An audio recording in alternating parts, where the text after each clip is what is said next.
अंधेरे से भी काले शरीर और चांद जैसी चमकीली आंखें लिए एक अजीब सा दिखने वाला अज्ञात इंसान पूर्णिमा की रात को प्रिया के पीछे भाग रहा था। सहमी हुई प्रिया भागते हुए एक पेड़ के नीचे बैठ जाती है। लगता है वो चला गया। जैसे ही पीछे देखती है, प्रिया नींद से जाग जाती है। फिर वही सपना, फिर वही काला इंसान। प्रिया की नजर सामने दीवार पर टंग रही घड़ी पर पड़ती है। घड़ी में रात के 3 बज रहे होते हैं।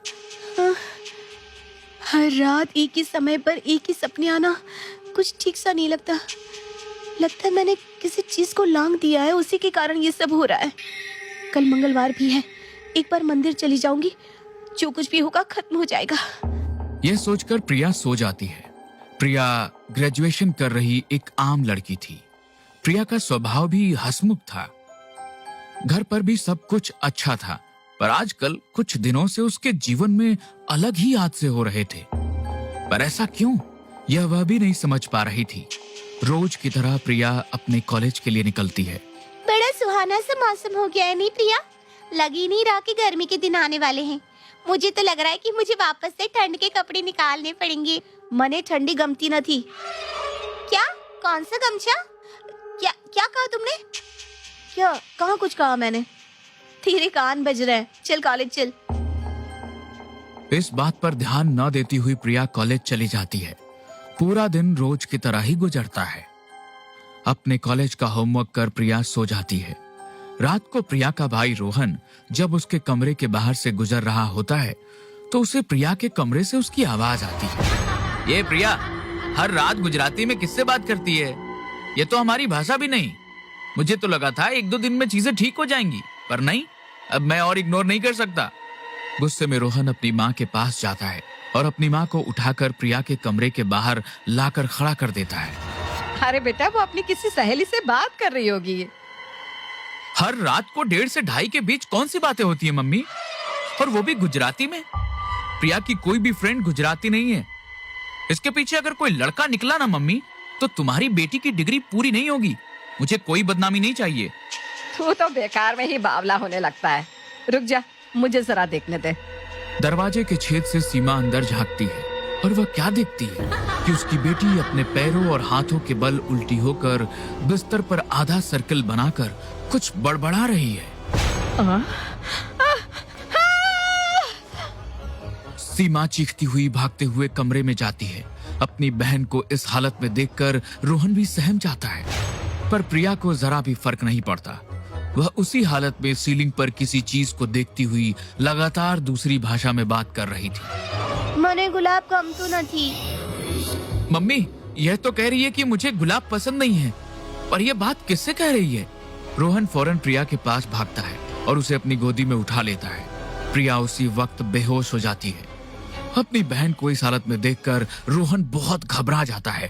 रात तो किसी तरह निकल जाती है। अगली सुबह रोहन अपने एक साइकेट्रिस्ट फ्रेंड को अपने घर बुलाता है। पर तुमने एक साइकेट्रिस्ट को क्यों बुलाया है भैया? मुझे क्या जरूरत है साइकेट्रिस्ट की? मैं कोई पागल थोड़ी ना हूँ। अरे अरे प्रिया, तुम तो बेकार में ही अपने भाई पर चढ़े जा रही हो। वो क्या है ना कि रोहन ने मुझसे कहा था कि प्रिया को समझ नहीं आ रहा है कि उसे फ्यूचर में क्या करना चाहिए, इसलिए तुम जरा उसकी काउंसलिंग कर लेना। तो हियर आई एम।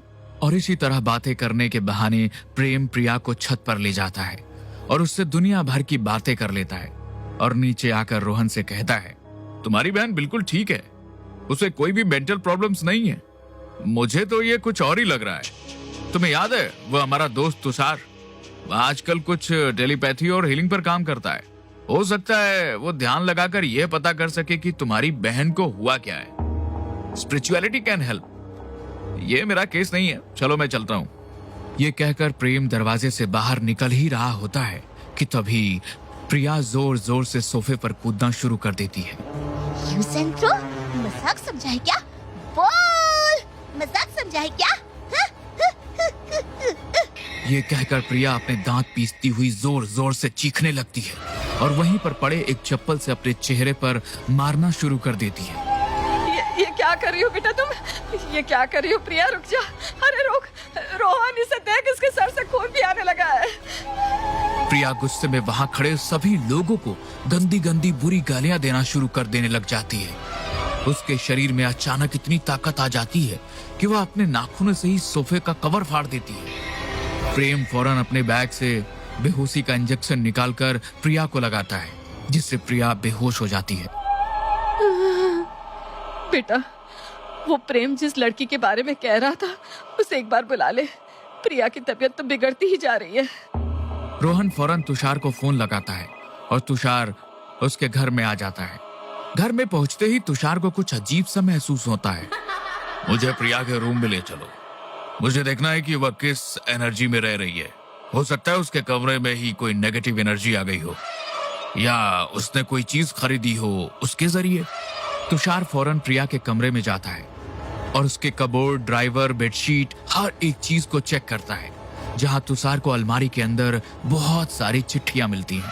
तुषार प्रिया का बेड हटाता है, जहां उसे बेड के नीचे फर्श पर काली शाही से बनाई एक पेंटिंग दिखती है। काला इंसान, चमकीली आंखें, कुछ तो है जो सही नहीं है। और प्रिया यह चिट्ठियां क्यों लिखती है और किसे? मुझे सब कुछ पता लगाना होगा और उसके लिए मुझे रिसर्च करने की बहुत जरूरत है। कमरे से बाहर आकर तुषार प्रेम से कहता है, प्रेम, मुझे कुछ चीजों पर रिसर्च करने की जरूरत है। तब तक तुम प्लीज प्रिया का ध्यान रखना। हो सकता है अभी उसकी हरकतों में अजीबोगरीब चेंज आए। और ऐसा होता भी है। 2 दिन बाद से ही जींस टॉप पहनने वाली प्रिया सूट पहनने लग जाती है, माथे पर बिंदी लगाना शुरू कर देती है। उसके बोलचाल का लहजा भी इतना बदल जाता है कि पहचानना भी मुश्किल हो जाता है कि ये वही लड़की है। यहाँ तुषार एक एक चीज पर पूरी तरह जांच कर रहा था। जहां ध्यान में बैठे हुए उसे वह भी काला साया दिखाई देता है जो इतने दिनों से प्रिया को दिख रहा था। मैं प्रिया नहीं जो तुम्हारा असली रूप देखकर नींद से जाग जाऊं। मैं ध्यान में हूं, मुझे ले चलो वहां जहां सच्चाई है। और उस काले इंसान के पीछे जाकर तुषार सब कुछ देख लेता है। 1 हफ्ते बाद तुषार वापस लौटता है। रोहन, मिताली कौन थी? मिताली? मुझे तो नहीं पता। मम्मी, क्या बोल रहे हो तुषार तुम? मिताली के पीछे एक साया को छोड़ा था ना तुमने, ताकि वो तुम्हारे प्यार में मदहोश हो जाए। और उस जादू के कारण मिताली पागल खाने तक पहुंच गई। अपनी ओर खींचने के लिए तुमने उसे पूरी तरह पागल कर दिया। उस साय को तो घर चाहिए था, शिकार चाहिए था। तुम्हारी प्रेमिका ना सही तो तुम्हारी बहन सही। कोई मुझे बताएगा कि ये सब क्या हो रहा है? कौन है मिताली? कौन सा काला साया? तभी प्रिया ट्रे में चाय लेकर आती है। उसे देखते ही सब चुप हो जाते हैं। सीमा चाय का कप उठाने ही जाती है कि तभी प्रिया कहती है, ना ना ना ना, ये रोहन के लिए है। रोहन को चाय देकर प्रिया अंदर चली जाती है। चाय पीते पीते रोहन शुरू करता है अपनी दास्तां। मिताली मेडिकल की स्टूडेंट थी, मेरे कॉलेज की पहली लड़की जिसने मुझे भाव नहीं दिया। पर मुझे तो मिताली चाहिए थी। मैंने उसे प्रपोज कर दिया, पर उसने मेरी कंप्लेन लगा दी। फिर मैंने दूसरा रास्ता अपनाया, दोस्ती की उससे, पर फिर भी वो नहीं मानी। जैसे आजकल प्रिया बातें करती है उसी तरह बोलती थी मिताली भी। पर उसे पाने की चाह में मैंने उस पर जादू करवा दिया। एक काला साया उसके पीछे छोड़ दिया। ऐसा वैसा नहीं, इतना ताकतवर वो अपने काम को कभी अधूरा नहीं छोड़ता। पर न जाने क्या हुआ, मिताली मेरे पास आई ही नहीं। वह काला साया न जाने कैसे इस बार अपना काम नहीं कर सका था। मिताली शहर छोड़कर चली गई और कुछ दिनों बाद उसका नंबर भी बंद हो गया। शायद तुम्हारी बुरे कर्मों का नतीजा है जो तुम्हारी बहन के साथ ये सब हो रहा है। मिताली मर गई और प्रिया के शरीर को उसने अपना घर बना लिया और साया मिताली के पीछे प्रिया तक आ गया है। मिताली को तुमसे बदला लेना है। वह प्रिया को कुछ नुकसान नहीं पहुंचाएगी, पर वह साया प्रिया को मार देगा। तूने किसी की बेटी का जीवन बर्बाद किया बेटा, तो आज तेरी बहन की जिंदगी बर्बाद होने को आ गई। तो अब कोई रास्ता नहीं? रोहन अपनी बात पूरी भी नहीं करता कि उसके मुंह से झाग आने लग जाता है और वो वहीं दम तोड़ देता है। यहाँ जैसे ही रोहन का शरीर दम तोड़ता है, कमरे से प्रिया पहले की तरह ही कपड़े पहनकर बाहर आ जाती है। ये अचानक भैया को क्या हो गया? भैया की मुंह से झाग क्यों आ रहा है? साया को अपना शिकार मिल गया। मिताली का बदला पूरा हो गया। उसने प्रिया के हाथों अपने कातिल को मरवा दिया। इस दिन के बाद मिताली आजाद हो जाती है और मिताली की जिंदगी को बर्बाद करने वाले को मौत की सजा मिल जाती है। और प्रिया पूरी तरह ठीक हो जाती है।